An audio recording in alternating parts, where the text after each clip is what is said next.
ఆగండి ఆగండి, ఒక్క నిమిషం. లైఫ్లో సెటిల్ అవ్వడం అంటే మీ దృష్టిలో కార్లు, బంగళాలు, కోట్ల కోట్ల డబ్బులు సంపాదించి అందరికీ గొప్పగా కనిపించే స్థాయిలో ఉండటం అనుకుంటున్నారా? కానే కాదు. మనకు నచ్చిన పని చేస్తూ, ఆ పనిని ఎంజాయ్ చేస్తూ, మనల్ని అర్థం చేసుకుని మనల్ని ఇష్టపడే మనుషుల మధ్య ఉంటే అది కదా లైఫ్లో సెటిల్ అవ్వడం అంటే.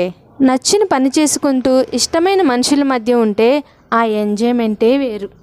ఆ సంతోషం అనేది ఎన్ని డబ్బులు ఖర్చు పెడితే వస్తుందంటారు? ఎంతో కష్టపడి పనిచేసి 1000 రూపాయలు సంపాదించిన ఫీలింగ్ కంటే ఎక్కువగా ఇష్టపడి చేసిన పనిలో 100 రూపాయలు వచ్చినా ఆ ఫీలింగ్లో ఉన్న మజానే వేరు.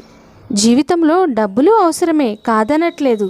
10 రూపాయల టిఫిన్ తినైనా బతకచ్చు, 1000 రూపాయలు ఖర్చు పెట్టి మంచి రెస్టారెంట్లో భోజనం చేసైనా బతకచ్చు. ఏమంటారు? కాదంటారా?